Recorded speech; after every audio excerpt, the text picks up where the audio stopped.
going to do a magazine review from December of 1997, WWF magazine that is, with Owen Hart on the cover and Stone Cold Steve Austin. Owen Hart is in like a deer mount sort of deal. This was, but I just love these old magazines. I love really, especially love this WWF logo up here, and I mean that's timeless in my opinion. That's what I grew up with, so that's probably why I like it the most.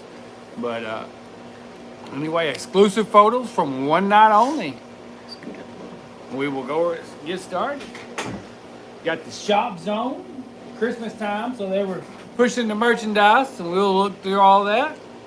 We'll look through. Let's get started. Of course, they saying on here Owen season. Yeah. And they've got his head mounted there. So, anyways, let's open it up. Over here, you got the. This is in a lot of the WWF magazines, the Coliseum home video advertisement, and then you got the contents, the features. Go ahead and read through the contents. All right. Starting off with Under the Mask, Beneath the Skin, the Patriot, Dale Wilkes uncovered. Sean hits a grand slam. Exclusive photos from one night only. Simply Ravishing, take a look at a real man then and now. Three's company, four's a crowd. Is China out? Thanks to a piece of the Rude. Yes, she was out. Austin. No, she wasn't out. Rick Rude was out. I know. I'm talking about of the DX. Anyway, Austin summer vacation. A Venom interview. Stone Cold. Is Austin Owen his life to heart? Kevin Kelly on Stone Cold's Lucky Break. The bomb drops in Louisville. And in Sarge we trust. At this time, Sergeant Slaughter was the WWF commissioner, but we will look right through there. And, okay, guess the Secret Superstar. I kind of like these. All right, entries on page 72, so it's going to take us a little while to get there. But this month's Secret Superstar may not be related to royalty, but his supporters back home in Memphis insist on labeling Jerry him Lawler. as a prince. As a prince. Well, the prince. So it's going to have to be Chris. Yeah, it's Christopher Lawler. Yep. Excuse me. All right, this month's Secret Superstar's last name isn't Presley, but it's allegedly by wrestling insiders he's possibly the son of another king. Oh, yeah, it's definitely him.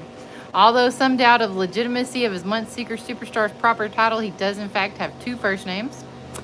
Dad may Dad may have become a legend among the heavyweights, but this month's Secret Superstar has chosen to conquer the lighter side of sports entertainment.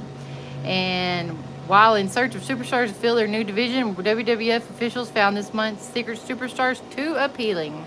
Then you got the Federation Fanatics over here, Sarah Young and Jose. What's that? I can't pronounce that last name. Yeah, I'm not even going to try that. But that's pretty cool. Rocking the 90s. Pretty cool to have your picture in the WWF magazine. It would have been really cool. You would have been psyched. That would have been like your lifelong dream when you were 13. We got talking the talk over here. Letters to the editor. I think the new commissioner is doing a lousy job. Why is that? When Bret Hart comes down to the ring to what's that? Innocently watch a match. Sergeant Slaughter kicks him out. Goldust has been interfering with all of Brian Pillman's matches, and where has the commissioner been then? He claims to be fair, but I don't think that's the case. I think he's jealous of Bret's accomplishments over the years. I also think he has a hidden agenda against the Hart Foundation. Jigmolly at AOL.com. So I'm going to date myself. I still have an AOL email. So, anyways, it still works, though, in case anybody's wondering. But let's see. Here's what they told her. Dear Cheryl, if that were the case, then I don't believe the Commissioner Slaughter would have taken the stand that he did against Stone Cold Steve Austin. In my opinion, Slaughter is doing an adequate job, but the problem is he's only one man. Maybe the Commissioner's set should really be a couch. Anyways. All right. Someone's sending a fax. Yeah, read the facts. What did the facts say? I just finished watching Raw is War here in Canada, and I noticed the American fans throwing cups and spitting at the Hart Foundation. In my country, the Patriot is the most hated wrestler in WWF, but we control ourselves and never throw things at him. The fans pay their money to voice their opinions, not to be abusive. Why can't the Americans follow our example? In the 90s, Americans were crazy. We threw all sorts of things at, you go back and watch that NWO thing. I mean, it was really crazy then. No doubt. They threw all sorts of trash in there, but we'll go right along. All right. Got Triple H there. He was just getting away from the Connecticut Blue Bud gimmick there, and getting ready for the DX thing there. Raw is War. His Highness is set to declare holy hell. That's by Big Venom. He's still pretty. He has his own podcast nowadays. He knows where it is. Rookies to legend. There's D'Lo Brown. D'Lo. Let's see. What did D'Lo Brown? What did they just read the Let's top? see. Read the. Prior to entering the WWF in 1996 as a member of the Nation of Domination Security Force, D'Lo Brown competed in Smoky Mountain Wrestling promotion out of Tennessee. There, the youngster quickly established himself amongst the superstars of the wrestling world, going move for move with current superstars as the headbanger and chains of the disciples of Apocalypse. Some say this early success, along with a massive education in public accounting, is what attracted the eye of Farouk, who immediately gave Brown a spot amongst his ringside security, where D'Lo's sole responsibility was to protect his leader by any means necessary. And possibly his most infamous moment as a member of the force, he faced the brunt end of a Pearl River plunge by Ahmed Johnson on top of a parked car during an episode of Shotgun Saturday Night last January. Okay. So, I mean, D'Lo, he's still doing it today. Then over here you got the subscribe to WWF Magazine Now. Undertaker on the cover there. Hi, Parker Bass. And over here you got the that Turnbuckle, Tales from the Turnbuckle Oh. with Jim. Is that by Jim Ross? Is that who that is? Oh, let's see. I don't know. We can read it. Let's see. The stun heard round the world. I can't believe JR stunned. I mean, Stone Cold stunned JR. I mean, that's Vince McMahon. That's not JR. Oh, he did stun JR at one point in time, but Okay, we'll read it. Several weeks ago, Commissioner Slaughter announced on live TV he would be suspending Stone Cold's wrestling license in effort to keep the former Intercontinental Champion from possibly ending his own career with the threat of another neck injury. What followed was seemingly senseless massacre of Stone Cold stunners headed up by the Federation's toughest SOB on any official or superstar who dared to get in his face. Jim Ross was the first to suffer the blunt end of such an assault at Ground Zero, followed by Slaughter the very next night on Raw is War. 1 week later, Jerry the King Lawler almost had to have his face surgically removed from the canvas after Austin vented his rage on the Memphis native. Following this string of battering fans of the World Wrestling Federation, new Stone Cold's hit list had several names on it, and rumor had it was Vince McMahon. Was due for a dose of Austin 316. Opting to keep his health in check, Vince distanced himself from Stone Cold despite a downpour of verbal harassment from the rattlesnake. That is, until McMahon couldn't take it anymore. At the recent Raw is War from Madison Square Garden, Owen Hart defeated Brian Pillman by DQ due to outside interference by Goldust, and the Slammy Award winner chose the opportunity to rub it in his face of his critics. However, Austin burst into the audience and broke up the celebration, pummeling Hart in the process.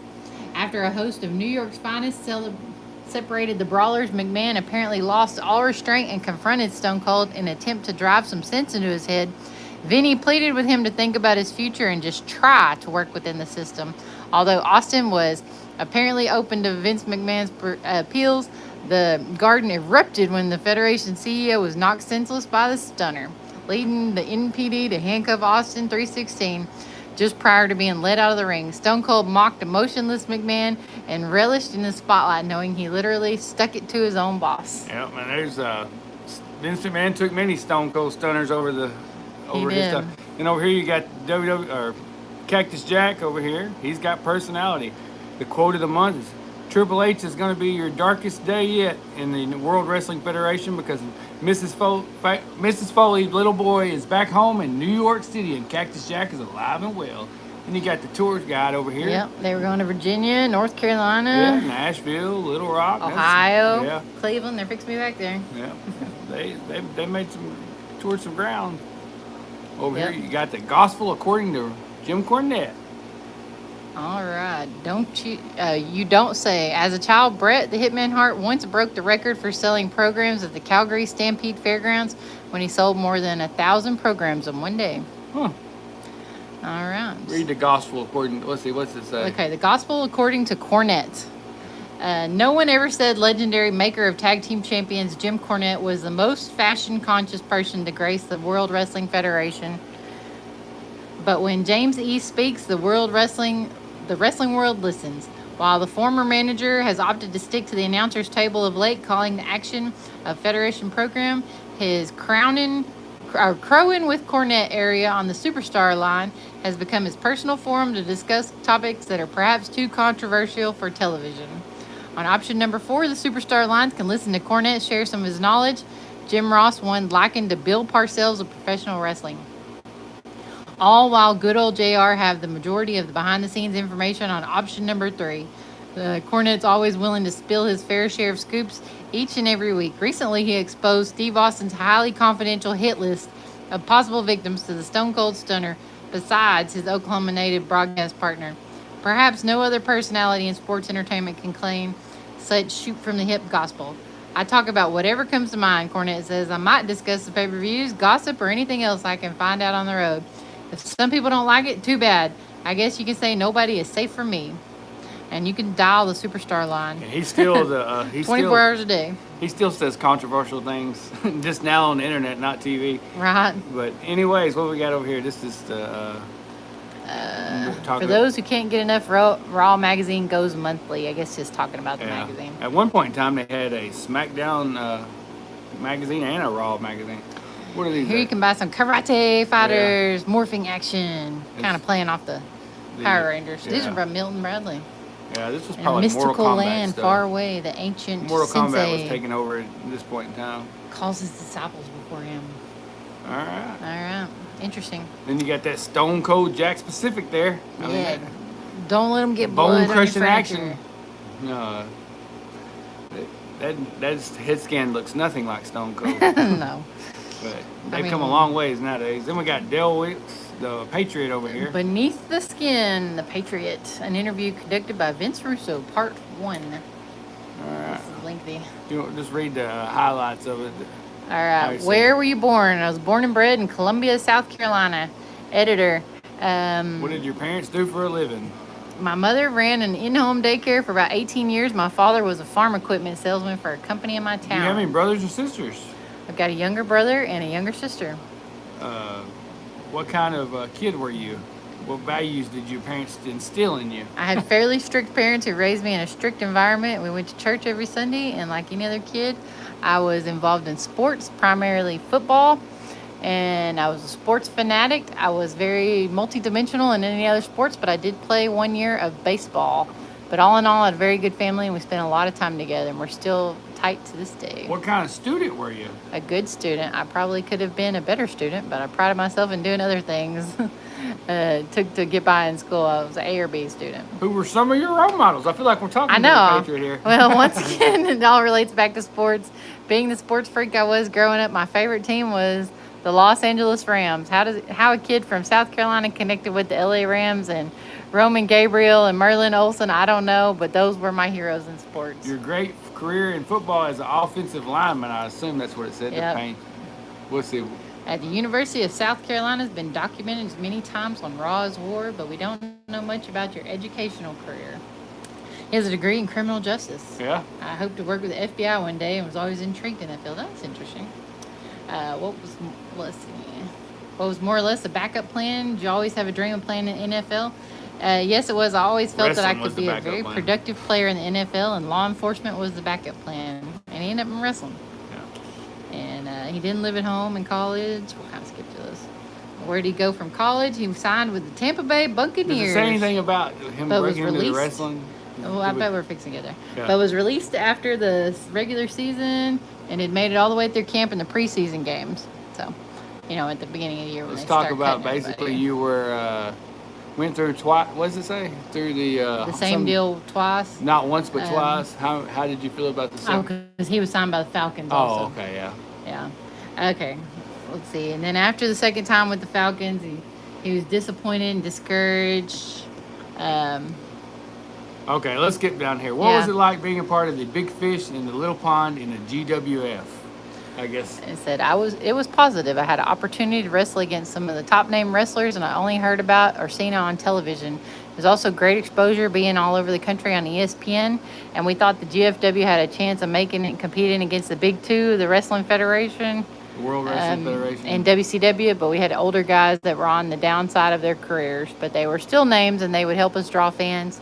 Then we had younger guys like myself that were just working their way up, and we really thought it would work, but unfortunately it didn't last very long. I enjoyed it while I was there, and it was good exposure for me while being a learner, a learning experience. After Global closed shop, I primarily worked for Japan and Giant Baba. And then he's one of the, and then Lightning Kid come out of there too, and he's also known as X Sean Waltman, but he was in Global as well. Then we got the one night only UK pay-per-view. That's when Shawn Michaels was, I think at one point in time he was WWF champion and European champion.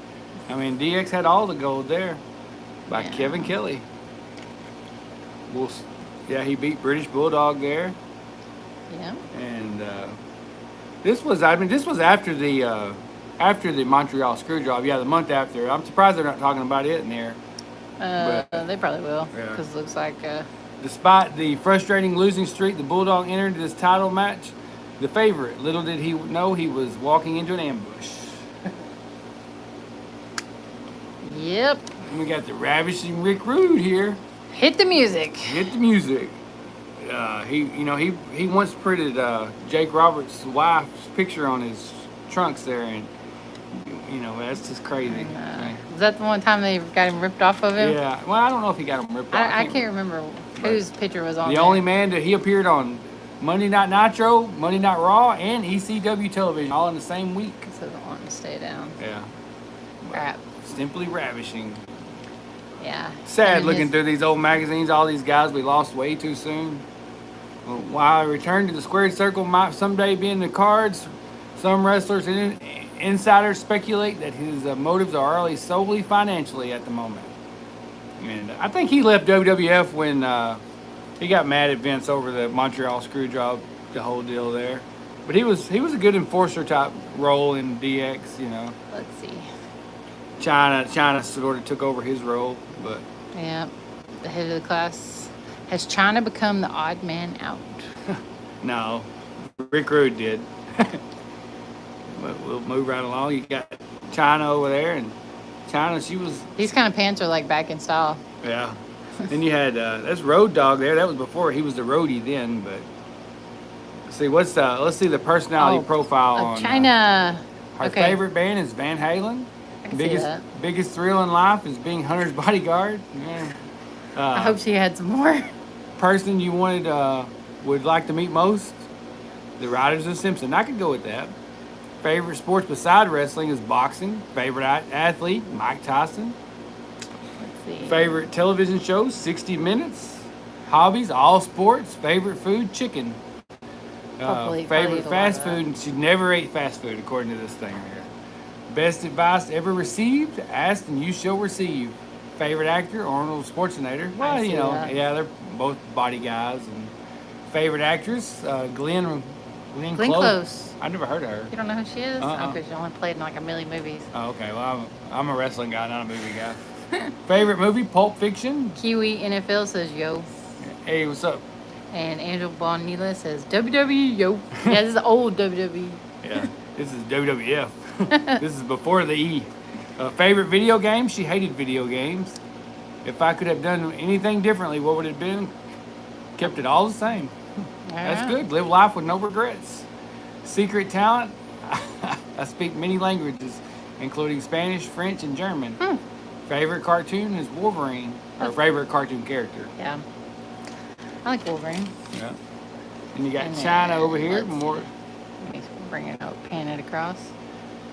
And you got Sunny. At this point in time, her time was running to an end. I mean, Sable was fixing to knock her off her throne. Then you got that Superstar Hotline, 1-900-737-4993. I wonder if you call those nowadays what you get. No, they're not working anymore. You get your parents' permission, $1.49 per minute. Moving right along. Sounds like that. You got the Patriots with the pin on Bret Hart there. You got the Headbangers. They're smashing Santa Claus over here with all that WWF merch falling out of his bag. Shaking him down. Seems like my kind of Christmas right there. Yeah. Someone loved all that. Let's get the Shop Zone. What do we got? Oh, we love the Shop Zone. Everybody loves the Shop Zone. Okay. What were you buying 1997 if you were alive? Oh, I would buy it all. Stone Cold. In 1997, I couldn't afford to see maybe a T-shirt, But most of my clothes come from Kmart, at that point in time. How much was a shirt? Let's see. Stone Cold Steve Austin tattoos, $5. Yeah. Stone Cold sunglasses, $10. Stone Cold face skull T-shirt, $25. So this was pretty high back then. Yeah, $25 for a shirt. Quite a bit. Still so it's pretty on par with $50 nowadays. Up there. Yeah. The baseball cap, $22. The Stone Cold 316 shirt, $25. Let's see. I'm looking for the can of Whoop Ass. But, there it is. Okay, the Stone Cold Austin Whoop Ass package was $30. And you got a T-shirt and the can of Whoop Ass. Can of Whoop Ass. I like the vest. How much was the vest? Show them the vest over here. Listen here, brother. Yep. Well, I bet there's some Hulk Hogan and Chop stuff in here, too. No, he was in WCW at this point. Oh, okay. Well, I guess guess so. selling his stuff down south. Yeah. But anyway, what's the vest was $44. You could get a dog tag for $8. Yeah. It was a pretty good deal on then because they're pretty high now. Dog tags are high now? Yeah, they're like $20. All right. The Stone Cold belt buckle, $20. They're probably like double that. Yeah. Wallet, cool $16. That is a cool belt buckle. The watch, $44. You could be styling right there. Yeah. The fossil watches and stuff, they were all the style back in the 90s. They were. Yeah. They were. And then the bandana, $8. And because Stone Cold said so, video, $19.99. Yeah. So, solid deals. Don't forget. What do we got over here? We got Sable. I told you Sable was gonna knock Sonny off her throne. Yeah. There. And Sonny's shirt was what was that for $5 up there? You could get tattoos. Tattoos of Sable and Sonny, but it was just like these little designs. Right, something you get in like a quarter machine at the store.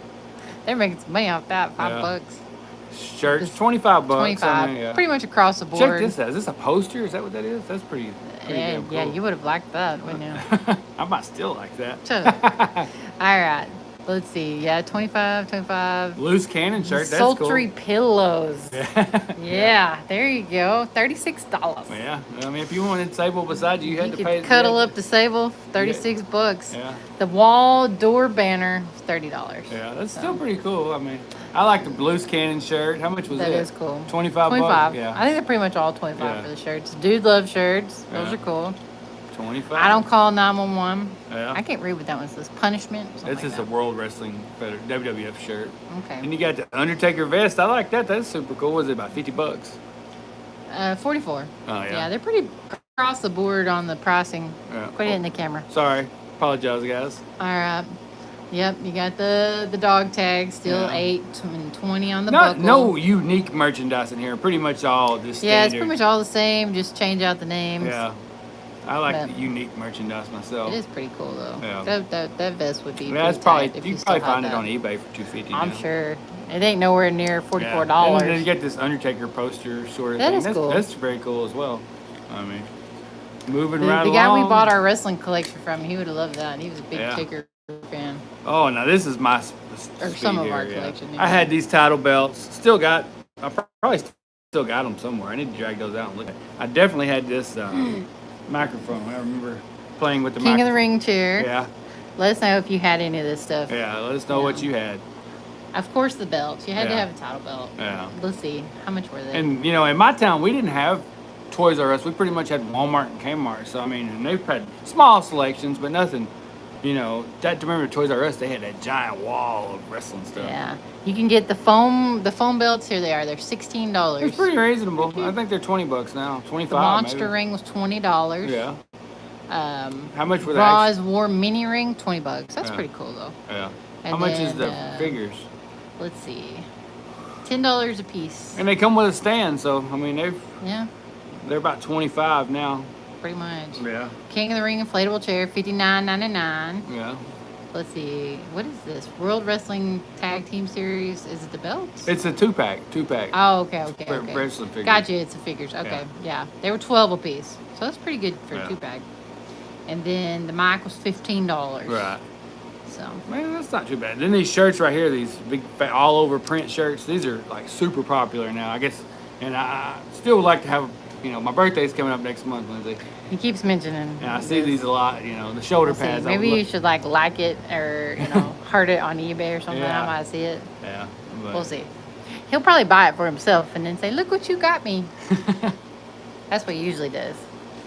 Then we got over here, we got And Shawn Michaels section. You can get the gloves. I like the gloves pretty. How much are the gloves?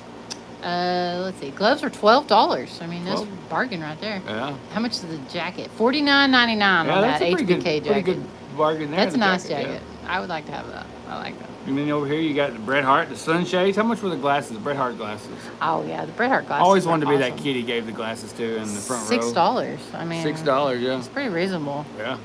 I mean, there ain't nothing to them. They're just, I mean, if he give them away. He gave a pair away every night. And then these belt buckles down here are cool too. These title buckles. Yeah, the championship belt buckle, $20. Yeah. That's really cool. That's a hell of a bargain there. Yeah.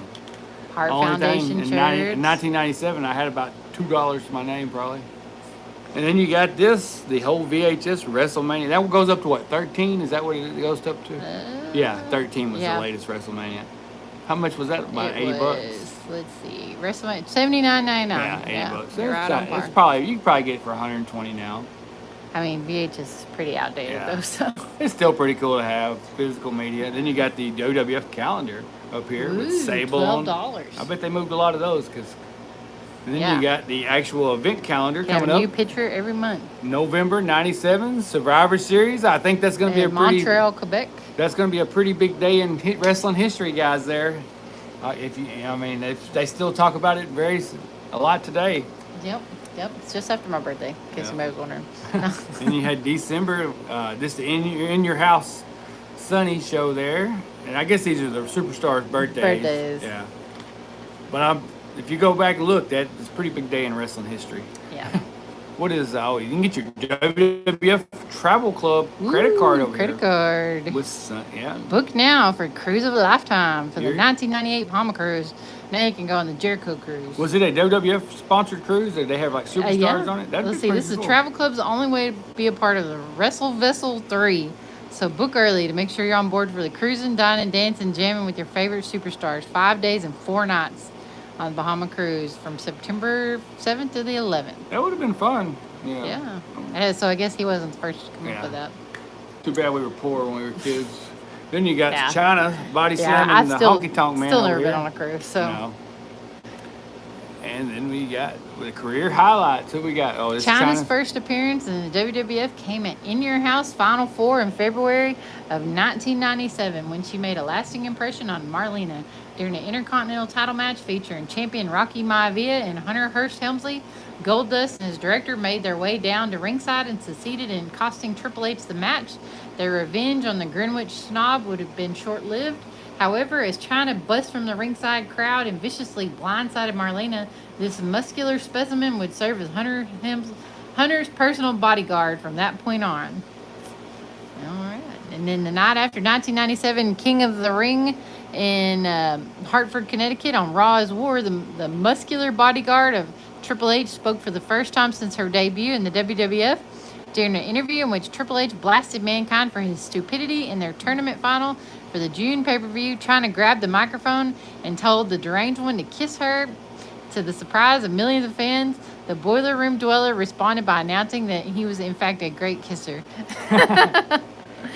So she had some takers up on that one. Yeah. During the recent episode of Raw's War from Detroit, Michigan, the World Wrestling Federation Intercontinental title was on the line as triple threat match featuring Goldust, Owen Hart, and Triple H.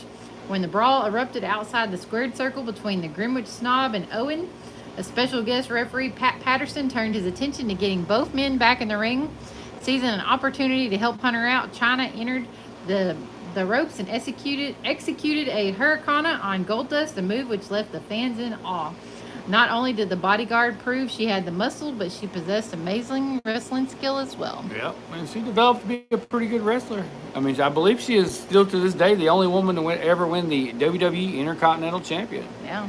Over here you got Shawn Michaels there. He was, he was at his prime, and I guess you could say that. He was in his prime in his first run. He was WWF champion. Yep. Just won it back from Bret Hart. And Joseph Chapman says, yes, WWE. Yeah, and you got the Stone Cold. This is, he's...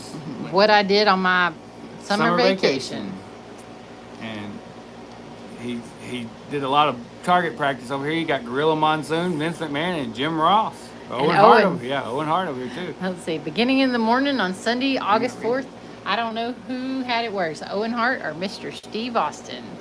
And after he was dropped on his head, courtesy of Owen Hart at SummerSlam, Stone Cold Steve Austin was barred from the WWF on orders of Commissioner Slaughter, whereas the fans of the Federation debated on the controversial decision for weeks. The question that was first and foremost on this New Yorker's mind is, what does a rattlesnake do when he isn't allowed near the ring? Or a microphone, for that matter. Does he just slither under the nearest rock and chill? Yeah, and Shawn Michaels can complete a sentence without the use of the word I. I mean, you can imagine poor Mr. Austin. Can you imagine having this lunatic hanging around the house full time? I hope he didn't catch Kathy Lee Gifford's gig while channel surfing in the morning. One Cody story would have been certainly dropped him off the deep end, never to return. What about Rosie? Do you think he caught the tub of goo? I can only imagine what Stone Cold. I'm sure he drinks a lot of beer, does a lot of hunting. You know, I think he spends a lot of time out in California now. Yeah, he still got the ranch. Yeah. And I guess this is their interview. Yeah, they're a little in-depth. Let's see, what does Venom say? Let's see. Steve, I can't imagine what you did during your enforced hiatus from the WWF following SummerSlam. Can you enlighten me on Stone Cold summer vacation? Yeah, Vic, let me set the record straight by telling you you're one of the biggest jackasses I've ever met. Do you find humor in a man not being allowed to make a living, not being allowed to support his family? Venom, well, Austin, shut your mouth. You asked me the question, remember? After talking to one doctor right off the bat, I found myself in a state of depression, thinking my career was over. The exact truth is I went home with a burning sensation in my shoulder that was so strong I couldn't think about doing nothing, let alone pick up a damn weight. So I didn't. Not that I ever tried to be a role model or nothing like that, but to answer your question about what I did, I drank between 12-pack and a case of beer a day, and I rode around my four-wheeler living out in the country. I just rode around the back roads, and that was it. I would just sit there and think about what I would do if I could never wrestle again. Luckily, after going through about a month of that bullshit, dove season opened up in the North Shoulder of Texas, so I started dove hunting in the evenings, and soon after I began working out again. So he says he's an avid hunter. Oh, there's no doubt about it. And, you know, this was during the time, I assume, when Owen Hart pile drived him there and basically broke his neck. And then he come back. I think he threw. I think he was feuding with The Rock. He ended up throwing. He was the Intercontinental Champion. He basically threw it into a river, basically, during that whole time. And you know, and he was about to set still and take his. He was going to be the biggest superstar there ever was. Still moving a lot of merch today. Right here it is. Yep. The heart with heat. A heart with a. And or a heart with heart. We'll turn it up so you can see it like that. Yeah. See, what's that say? Read that. Can you read that? That blue. Okay, I can't get the picture out of my mind. My most vivid memory of 1997, and maybe for years to come, is Stone Cold's Steve Austin's spine compressing while in the grips of his tombstone piledriver delivered by Owen Hart at SummerSlam. For a brief second, it seemed to me that Austin's spirit hovered above his crumpled body. Yeah, I mean, you can clearly see it. I mean, yeah, you can clearly see it. And Owen Hart, I'm sure, felt bad about it. I don't think, I've heard in interviews where I don't think he actually ever really apologized for it, but, you know, he didn't do it intentionally. It's just, you know, one of those things that happened. I mean, it was just a bad deal. And Stone Cold was never the same. He never, if you go back and look, he was more of a brawler type wrestler after that. That's probably a lot why they kind of banned it for so long. Now they do it. Well, they don't really. It wasn't really banned. Yeah, it just wasn't. It is banned in Tennessee. It is banned in Tennessee. But there's the whole card collection that comes with it. I mean, these things. I got my license. Yeah. And you got, who is that? Hell on Wheels. That's I can't see who that is. Who is that? Stone Cold. Yeah, and I can't tell who. And then over here you got D'Lo Brown and Ron Simmons. Yep, an unlikely hand in victory. Yeah, that's an equal opportunity ass kickers, and then a common bond. That's All Man Johnson, Farouk, D'Lo Brown, and I believe Kostama the Fighting Machine or whatever. He had about 10 different names, and then over here you got Yos Borico. How you say Los Barricos.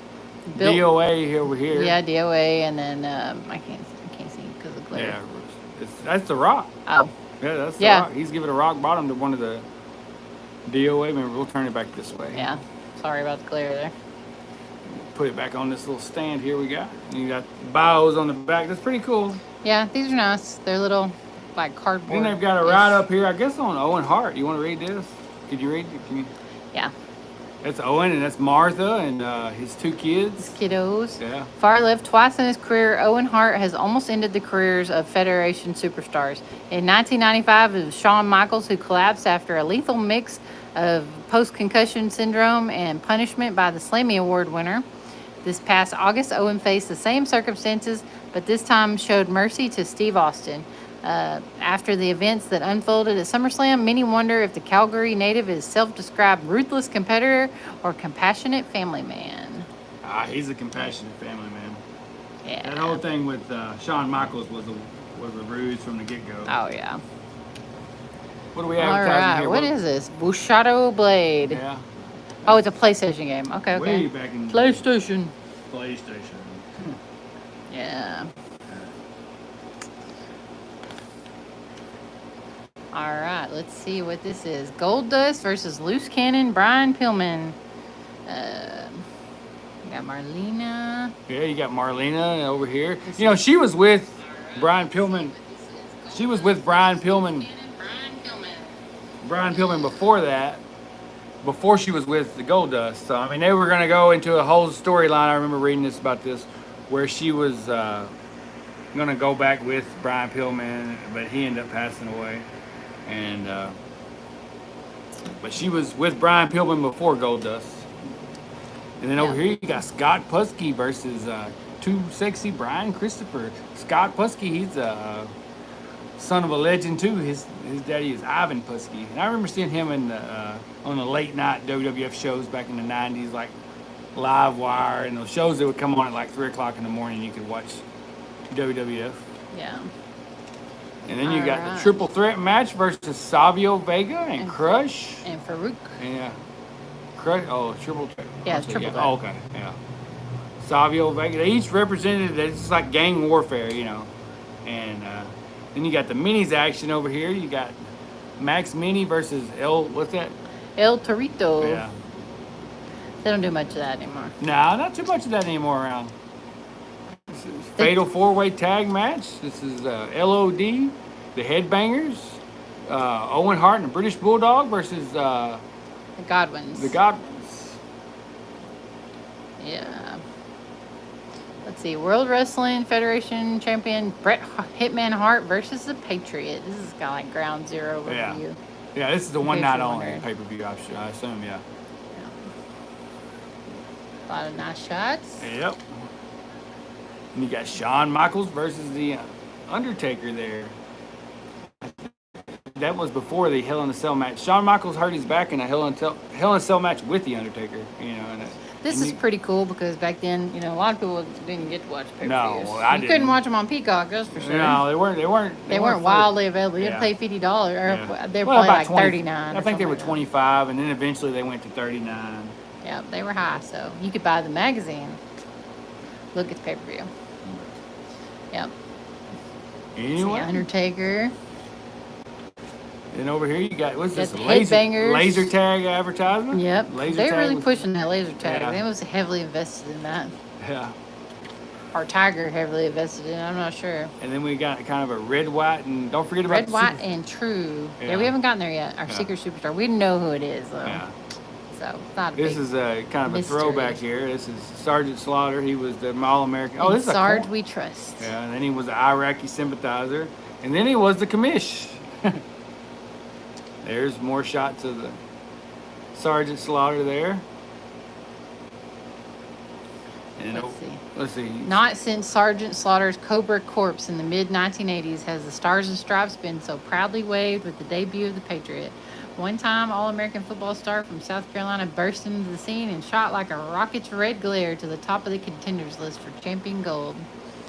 So, over here you've got the VHS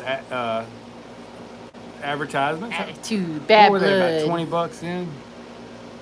I don't see a price anywhere. Oh yeah, $20 plus $6 shipping and handling. Shipping and handling. Yeah. And you got Raw is War. Warzone. Yeah. Coming on at 8:57 p.m. Eastern time, 7:57.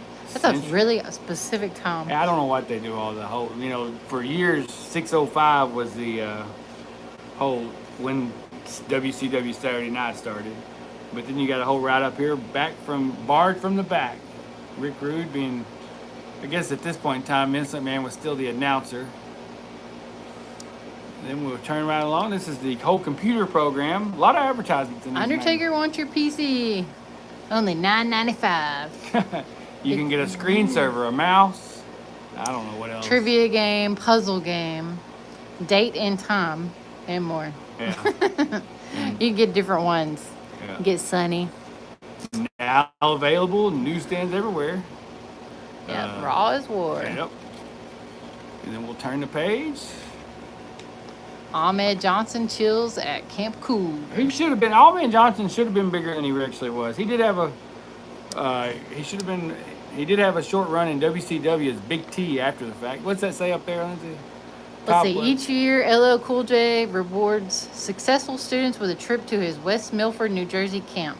Special guest Ahmed Johnson teamed up with LL along with comedian Dean Edwards, NBA star Sam Perkins, and young rapper Shorty Red. Below on the mic, the man from Pearl River spoke about the importance of staying in school and avoiding trouble. Yep. The only two I recognize is LL Cool J and Ahmed Johnson. Yeah. And I guarantee you can find a picture of him now, and he hasn't aged a bit. LL Cool J. Yeah. Ahmed Johnson don't look nothing like that anymore. But did we pass the superstar? Not yet. It's on this one. Okay. This month's secret superstar is Brian Christopher. Yeah, we already knew who. They kind of made it. It was pretty easy. That one was pretty easy. Let's see. Read some of the pinups. All right, pin them down. Dear Hunter Hearst Helmsley, since you're the 1997 King of the Ring, why haven't you gotten a shot at the WWF title yet? From Aaron Edwards in Topeka, Kansas. Although it's painfully obvious to me, Aaron, I'm constantly forced to lower myself to explain to imbeciles such as you. You see, the Titan brass love playing their little game of politics and duping me out of a shot. I think it's their own personal entertainment. However, soon after I destroy the Undertaker invaders of the Federation, they'll have no choice but to give me what should already be mine. He'll get it 14 times over. He'll get it. What is Dear Sonny? Dear Sonny, will you ever manage again in the WWF? Babe, you're about the millionth person to ask me that this year. Maybe you should get some kind of award for that. Not. As far as dusting off my manager's license, hun, I'll do that when I find someone who is up to par with my taste. And I'll let you in on a little secret. I've got my eye on a few superstars as we speak. I hear Shawn Michaels likes them sunny days. And then what do we got over here? British Bulldog. I'm from England. I'm from England, and I was wondering if you ever missed being back in the UK. Finally, a fellow countryman asking an intelligent question instead of the stupidity I usually get from those Americans. Anyway, I don't often get homesick when I'm around Brett and Owen because I constantly have my family around me. But there's always at times that I think back to growing up in Manchester, and I can't help but hate this garbage dump called the United States even more. All right, you got to read the last one. All right, Dear Stone Cold, are you happy with the support from the fans have given you? Hell, son, I could give a rat's ass whether the fans cheer for me or not. Don't make no difference to me.